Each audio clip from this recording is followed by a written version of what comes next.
एक रात एक जादुई पत्थर एक बंदर को जन्म देता है। बाहर आते ही वो आसमान की ओर गौर से देखने लगता है, जिससे उसकी आंखों से एक लाल लेजर लाइट निकलती है और एक देवता के घर जा पड़ती है। गुस्से में हो उसे जान से मारने का हुक्म देता है, लेकिन बुद्ध की आवाज आती है, ये जीव बहुत शक्तिशाली है और इसके जन्म लेने का एक मकसद है, उसे अपना मकसद पूरा करने दो। बंदर आगे जाता है तो एक माँ को देखता है और उसके बच्चे को साइड करता है और खुद गले लग जाता है, लेकिन उसकी माँ उस लाल बंदर को खुद से दूर करती है और बहुत गुस्सा करती है। आगे जाकर वो एक बड़े बंदर से चिपक जाता है जो बच्चों को ज्ञान दे रहा था, लेकिन वो भी उसको खुद से दूर कर देता है। आगे जाकर वो एक बच्चे को गले लगाता है, जिससे उसकी हड्डी पसली एक हो जाती है। वो बूढ़ा बंदर बच्चों को नारियल तोड़ना सिखाता है बिना रोशनी में गए, लेकिन वो खुद एक भी नारियल नहीं तोड़ पाता और लाल बंदर रोशनी में जाकर सारे नारियल एक ही बार में तोड़ देता है, जिससे एक राक्षस झरने के पीछे वाली गुफा में से आता है और एक छोटे बंदर को ले जाता है खाने के लिए। लाल बंदर की वजह से एक माँ के लाल को राक्षस उठाकर ले जाता है, जिस वजह से सभी उसे नारियल से मारने लगते हैं, लेकिन उसकी क्रोध से भरी लाल आंखें देखकर सभी डर जाते हैं।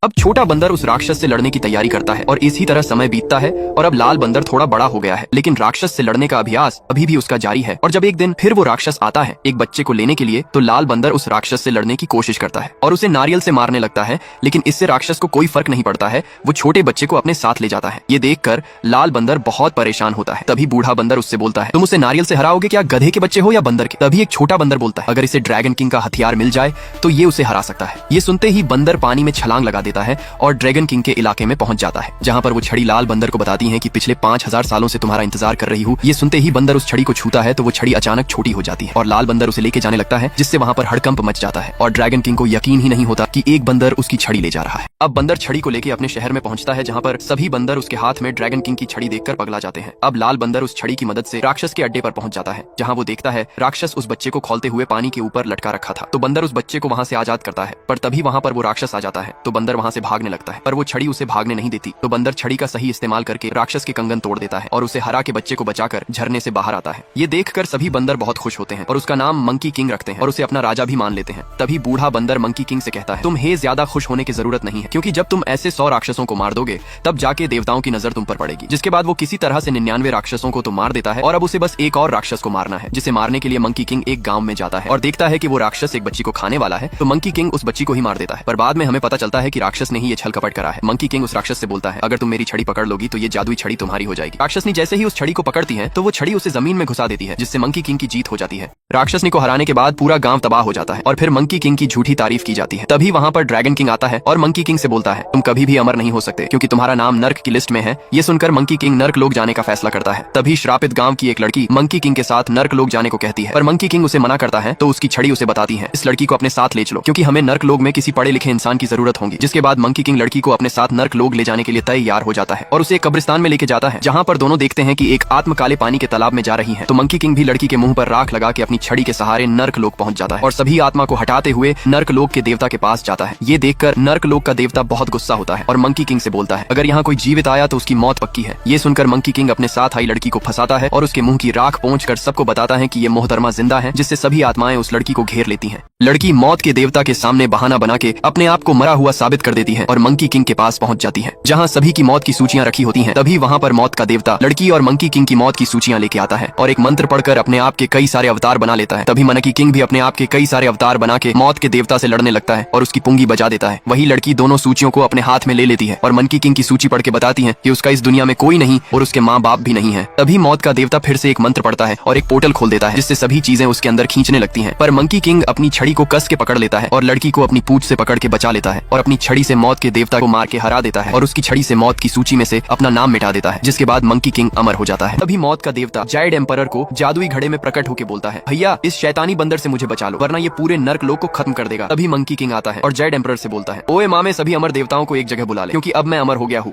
तभी जायड एम्परर बोलता है, ओए ठंड तक पुत, क्योंकि अभी तू आधा अमर हुआ है, तू बस बुढ़ापे से नहीं मर सकता, लेकिन तुझे कोई हरा के मार सकता है। मंकी किंग उससे पूरा अमर होने का रास्ता पूछता है। तभी मौत का देवता बोलता है, गुरुजी हमारे पास अमर होने वाले नुस्खे की किताब है। ये सुनते ही मंकी किंग की छड़ी एक दरवाजे को तोड़ती है, जिससे लड़की अमर होने वाले नुस्खे की किताब उठा लेती है और सभी आत्माओं को फोड़ते फाड़ते हुए अपनी छड़ी की मदद से नर्क लोग से बाहर आ जाते हैं। मंकी किंग लड़की को अमर होने वाले नुस्खे की किताब देता है और उसे पढ़ने को कहता है। लड़की किताब के अंदर की पहेली पढ़ती है। पूरा अमृत तभी मिलता है जब कोई जादुई बीज खाए जो उगता है अनंत जीवन के मंत्र मुक्त बगान में। बंदर उससे पूछता है, ये कहाँ है? लड़की कहती है, ये पता करने में समय लगेगा। तभी लड़की एक तालाब के पास जाती है और उसमें कुछ बूंद जादुई पानी डालती है, जिससे ड्रैगन किंग का साया प्रकट होता है और हमें पता चलता है कि ये लड़की ड्रैगन किंग से मिली हुई है। तभी लड़की ड्रैगन किंग से बोलती है, ये बंदर मुझे जीते जी मार डालेगा क्योंकि ये मुझे नर्क लोक जिंदा लेके गया था। ड्रैगन किंग लड़की को बोलता है, तुम्हें मेरा काम हर हाल में करना होगा वरना तुम्हारा सारा गाँव भूख और पानी की कमी के कारण मारा जाएगा। दरअसल कुछ दिन पहले जब ड्रैगन किंग लड़की के गाँव से गुजर रहा था तो लड़की ड्रैगन किंग को देखकर उसे अपने गाँव में बारिश करने को कहती, क्योंकि बारिश न होने की वजह से सभी जगह सूखी पड़ चुकी है। तो ड्रैगन किंग लड़की के साथ एक सौदा करता है और बारिश के बदले लड़की को मंकी किंग की छड़ी लाने को कहता है। पर मंकी किंग लड़की पर बहुत भरोसा करता है क्योंकि मंकी किंग का इस दुनिया में कोई नहीं। लड़की मंकी किंग को मृत्यु नुस्खे की किताब के बताए गए रास्ते पर ना ले जाके ड्रैगन किंग के बिछाए गए जाल पर ले जाती है। वहीं ड्रैगन किंग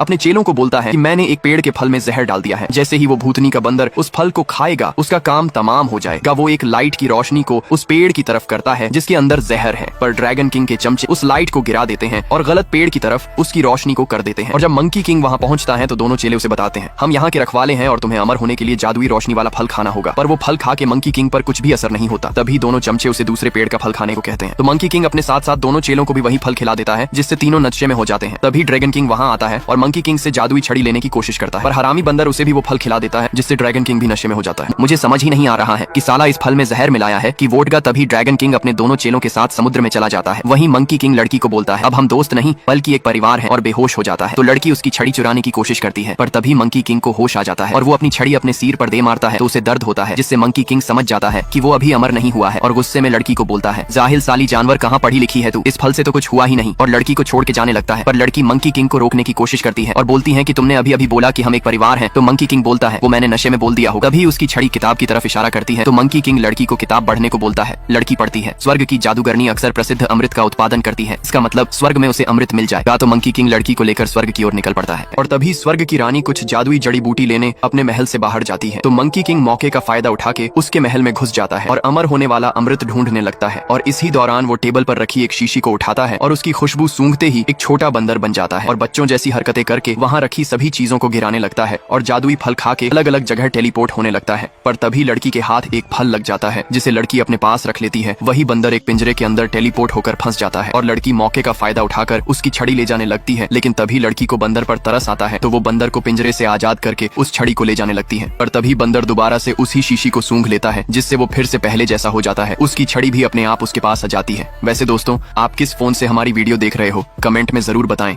और नेक्स्ट पार्ट के लिए लाइक करें।